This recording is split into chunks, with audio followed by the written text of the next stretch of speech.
Alright, today's like June 2nd, I think. It's like a Monday. Apologize if my articulation, speech. I'm just like tired. I just woke up. I did an all-nighter last night, writing this like graduation speech or whatever.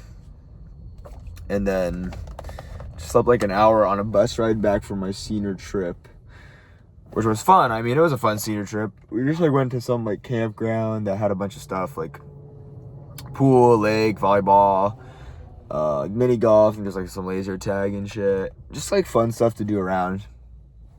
And I guess after a senior trip like that, you gotta take a moment and like, look, guys, reminisce about the 4 years. And I got a couple things I want to say today. I guess firstly I'll start with the trip in itself. There's this particular moment which really struck home with me. It was, so there's other schools there because it's like a huge campground, so obviously they got to make some money, some dough. So they like, I don't know if it's rent or like just it's like buy tickets for like kids to come and whatnot. And they like, so a bunch of different schools are there, and me and my friends were at the volleyball courts, kind of, and like the volleyball courts or court is like pretty busy. It's like beach volleyball. Teams of 6 are going on, or teams of like, however many, just rotating in and out. But like, you gotta wait as a team with a group of people to then get on and like play volleyball. And there was one kid who you could tell was like obviously like on the spectrum. They weren't really bothering nobody. They were just standing in the back of this volleyball court, if you can visualize that. And he's, he's got like headphones on, like a Transformer shirt on, and he's just trying to like be part of like the activity. You could tell like obviously he doesn't really understand like the social, not nuances. It's not like fucking like some political game or anything, but he just doesn't understand like, you gotta like get with the team and like sit there and wait your turn and stuff. So he's like trying to like oh, like let me serve the ball, like let me be part of it. And there's just some absolute just pricks, just like fucking just assholes. First of all, I can't blame this on these two girls that like were like on the same side as him, because he was on like one end of the volleyball court like asking this one team with a couple of my friends, and then these two random girls from another school. He was like asking them like, oh, like let me serve the ball, like let me like join and stuff. And he's kind of being a little bit weird, but I mean, come on, everyone's a little weird every now and then. And obviously he's obviously has some sort of not neurological, I don't know if that's the right word, but he obviously has some sort of disadvantage. Like, come on, give him a break. And firstly, like the people on his side, these girls were like, I can't blame them for it, because I just don't think that people, I'm not like a trained professional or anything. It's just from my understanding, the best way that I know to handle speaking with a person of this kind, like that has a disadvantage like that, like a social disadvantage, is to just talk with them as a normal person and just treat them as a normal person. Don't baby them like this. He's a person that is alive and thinking and has the same license and agency as any other person you meet. He's not he's not like a little baby. Obviously, maybe you'll have a little bit more patience, or you'll be a little kinder if you could, which we'll get into that. But you don't talk to him like he's a fucking baby, right? Like, oh, it's okay. And then what really pissed me off is these girls were like, oh, like you'll go on next time, like just get off right now. I'm like, first of all, he's not getting on next time. You're just saying that to just get him to like stop. Like you're just trying to like shove him off, right? Like it's like, come on, you don't have enough compassion for another person on this fucking earth where you can just be like, you could like either take a moment and explain, or you could take a moment and just like let him join in. Because end of the day, we're playing fucking beach volleyball with a bunch of random people you've never seen before, because people from different schools. It's not like we're in the Olympics. It doesn't, like, he's by himself, obviously has a disadvantage, and we can't, just let him be part of it this playing beach volleyball thing, right? This is not going to be some make or break memory for you, because you're going to probably have so many more opportunities in your life to play fucking volleyball with your friends, to go out there, chill out, and hang with people. This kid, you know, I'm not going to assume anything here, but I'd go out on a limb to say that if we took the moment and just said, you know what, let's fucking be kind for a second, you know, and fucking just be nice and let this guy join in and fucking be part of the fun, that this would be like a great memory for him and be a great moment for him to have. But no. First of all, these two girls are trying to just shun him away. Fine, whatever. You know, at least they were trying to be at least nice in tone.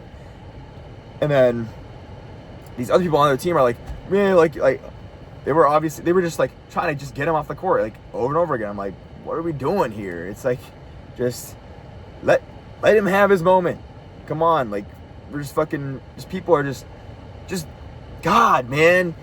Time and time again, like, if you're aware of what you're looking at, all of the fucking time, you'll see this shit, where it'll be motherfuckers so just consumed in their own meaningless, I don't want to say meaningless, but this is a pretty meaningless day for pretty much everyone there, right? It's some throwaway day, just going out, hanging with your friends, doing some fun activities. And we can't give that up to give someone that maybe this day is not some meaningless day, right? Maybe we can make this day really meaningful for somebody if we just took a side or oh, so what? One team has 7 people, man. The 7th person is not really good at volleyball, right? And everyone's just kind of just like ignoring him and trying to like just get him to go away. And obviously I'm seeing this happen, and I'm not gonna be preaching to this fucking this little journal, right, without practicing a little bit of what I'm preaching here. So I go up, so I'm talking with him, right? There's a little 1v1 convo, and he's like, first of all, he has like a little stutter, that's fine, like, whatever. Again, don't have to fucking. I saw a video actually recently of a person with a stutter saying that they had a really positive interaction with someone, and the only positives were that the person just treated them like a real person, that they didn't try to guess what they were saying. Like right there I stuttered, you know, everyone fucking stutters, and I think that I'm a pretty articulate person, but you know, I stuttered a little bit, and when you're talking with someone with a stutter, you don't try and guess what their words are. So I'm saying, like, you don't say volleyball, right? You just let them talk, man. Let them communicate with you. And that's obviously what I did. Like, I was trying to like emulate that video that I saw, and me taking eye contact, everything. Just I don't know. That's pretty minute. But I talk with him. He's like he really likes volleyball. It's like his favorite sport. He like brought a volleyball in his bag. He just really wanted to play volleyball. And I'm like, bro, and these fucking assholes, we can't just let him play like fucking 7v6, man. Who fucking cares? I don't know. I don't really have anything else to say. It wasn't a super positive ending. Well, it was gonna be a positive ending where I was like, eventually just brought him over to my side. I'm like, okay, his name was Gabriel. I'm like, okay, Gabriel, as soon as it's my turn, I'm gonna just let you take my spot, okay? So that he can play volleyball. But then he had to, like, his school had to leave before we got to like my team's turn to go on the court, so he didn't really get to play. But I'd like to think that I was taking the right steps for him to have a good time. And I also think that he enjoyed being at least part of the company. Like, God, like, do people have no empathy and compassion to sit there and think maybe, just maybe, that this person who is sitting by themselves, who isn't talking with anybody, and is a little bit like, I don't want to say shy. I don't think he was shy. I just think that he was just different, and that he didn't really fit in. Like, God, you can't take a second and be like, maybe we could include him. Maybe we could be nice. You're never gonna see this person again. He goes to a different school. He went to fucking school in like New York City, right? I'm in like the southeastern corner of Connecticut. I'm never gonna see this guy ever again in my life. We can't just take a moment to make his day a little bit better. Like, come on. I don't know, man. I just think that it's just sad. I think I think that it's just a reflection of modern day society of how apathetic people are and how focused people are on their own lives and their own, I don't want to say issues, but like their own They're only focused with things that concern themselves. They don't take a moment to just look 1 degree more. Just looking around at the people you see right in front of you and seeing how maybe we can impact their lives in a positive way. People don't look at that at all. And it's like, what the fuck are we doing? And that really pissed me off. So that's all I really want to say about that. But, you know, I hope that he, I was about to say gets better, but I don't know. I've just, in my own personal experience, I've worked, there's a family friend of mine who, 2 years older than me, who has severe autism, and my voice is really fucked up right now. But you know, he has severe autism, and he's, to be honest, I mean, there's some research with autism. First of all, it's a spectrum. So, you know, there's functional autism. There's, you know, the person I was talking to is at least somewhat functioning. You know, he could articulate, speak, and everything. But the person, like my family friend, is not very, what is the word? Functional. And he actually got taken away from his parents or his mom, because to be honest, fucking shitty father left because he couldn't handle it or something. Which, honestly, talk about being a fucking man. That's the epitome of not being a man. I think that the epitome of being a man is like stepping up for your kids and stepping up when it's fucking hard. And he obviously did not. He's a pretty shitty fucking father, and I've never met him because he left like very early on. But whatever. Just like from my own personal experience, that just hit a little home because his name's Nicholas, and now he lives in like a facility, and it's like kind of fucked up. But yeah, I used to like work with him as like I got a little bit of training, and I was just supposed to like be like a friend for him, because that's sometimes like, that's all I need, man. People who are on the spectrum, sometimes they just need to have a person that's gonna just sit with them and just be friendly. Like, and that's so. First of all, that's gut-wrenchingly sad that the bar is that low. But also, I get it, because these people just don't care, and they don't really want to take the time, or they don't want to take the effort, or anything like that. And also, I think it's not really like in my friend's case, Nicholas's case, it's kind of different, where he had to go to special schools, and like it was a very severe case. But this guy didn't seem as severe. It's just very different, and obviously like didn't completely understand the social interactions that were going on, which is, you know, goes hand in hand with autism. So yeah, I don't know. Nothing really else to say on that subject. Secondly, post, you know, just being a kind and compassionate person, which everyone should strive to be, is the senior trip aspect of this senior trip. But more of like the senior portion of like reflecting and taking a moment to step back and like look at the last 4 years. And I'll start with, I never would have guessed and you never could. You can never guess from freshman year how, you know, our grade would look at the end going to like a senior trip, right? Like, that's impossible. So I go to a smaller school. It's like 65 kids, I think, in our grade. You look freshman year, you'd see faces that were not present on this trip because they transferred out. Fair. And you would see Jesus.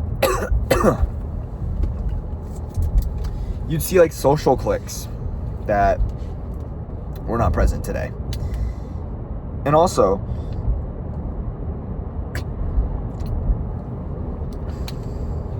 you would see just, obviously our interactions would be different. Like, now we've known each other for 4 years.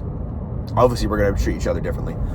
But I just think it's so strange. Like, one person is with some girl that girl like used to date this dude, and this dude is now dating this girl who used to date that person, and like it's just like, I don't know. I think that's just a curse of having a smaller grade. But I was just taking like a moment on like the bus ride back, just thinking about all these like, just just like the I guess complexity of these romantic connections, and like, bro, what the hell? It's kind of funny, but I don't even really know what I wanted to say about that. Just kind of like, just that you never really could have predicted how everything would have turned out. It's obviously, it's impossible to fucking know, but it's also just impossible to control how these things would have happened. I think that, me personally, I struggle all the time with like the concept and idea of what I can control, and controlling like my own destiny and controlling my fate. For a long time, I believed I could. I used to think, I don't know. I say that, but I feel like I'm a pretty passive person when it comes to like my life. I think that I like wait for things to happen to me, when that's just not how it works. I remember I had a personal goal of mine like years ago. It was probably like 6th grade. I thought that I would have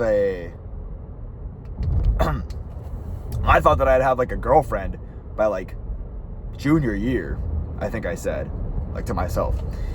And I never really did anything to like, that was like, it wasn't like a goal. I just thought it would happen, you know? I just thought life was going to happen and shit was just going to fall into place.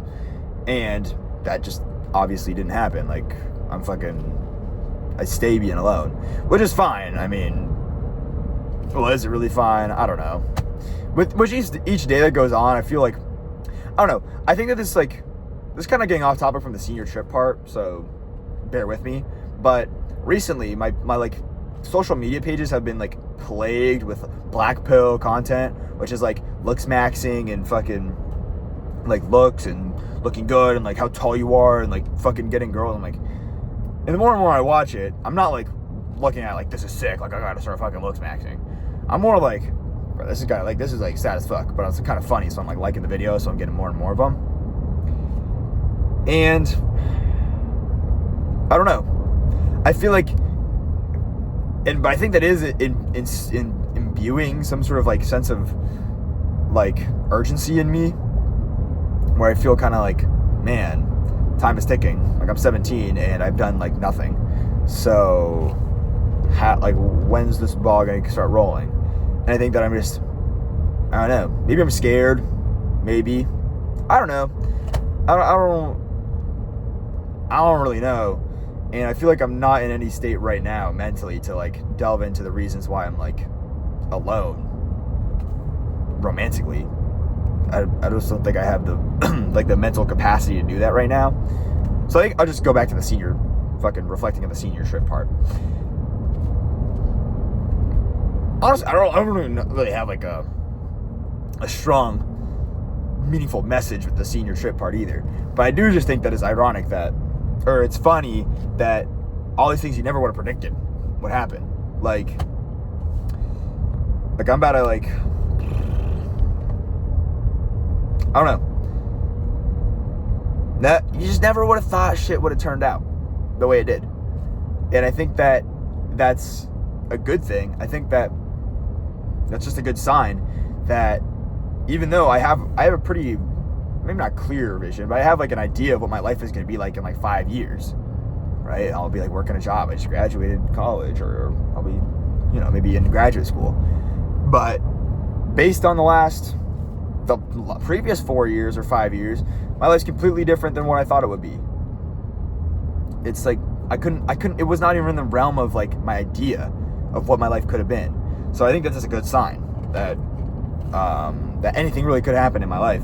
And it's random. And I think that's good. I think that if life was a grand script and you knew the ending and like each day in and day out, you knew that script, I think that you'd like probably want to shoot yourself really fucking bad, because the randomness of life is what makes it worth living.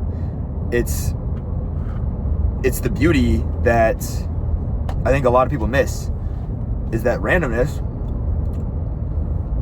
makes you want to get up every day because you don't know what's going to happen. It makes you want to like drive to work, or it forces you to do stuff. or it pulls you and like pushes you to do stuff because you don't know what's gonna happen. At least it does for me. I think that sometimes I'll just do stuff just because you never know what's gonna happen. Like, let me take the scenic route today, because who knows? Maybe I'm on the way there. I'm gonna find not $1 million or anything, but maybe I'll see like a cool like bird. I don't know. Shit, it's fucking random. That's the point. But damn, that was philosophical as fuck. Randomness is the point of life. Wait, fuck. What did I say? Dang it, bruh. Randomness is the reason we're... Wait. Shit. Well, it's recorded there somewhere. It sounded good as hell. I didn't want to stop it then, but that might be start a little hope core at it. I don't know. So I don't really have anything else today. Just, first of all, be kind to others and have a little bit more fucking awareness and empathy, just bare minimum, to the people in your vicinity, like just physical vicinity. And if you can do that, maybe we can have more empathy for people in a broader scale, like maybe people that we can't see, as in people across the world, people in like war-torn countries, Gaza. Fucking, isn't it like a genocide in like Bahrain or some bullshit? I don't know. To be honest, I'm pretty ignorant to all that stuff. But there's bad shit happening all the time. And if we could be we could start by being empathetic to the people around us. Maybe we can then start being empathetic to the people not around us. Secondly, life is random. You're never gonna really know I don't know why I'm doing this. Hold up. You're never really gonna know how your life is gonna turn out. And the randomness of each day is what makes life worth living. Yeah, that's pretty much it today. Peace out.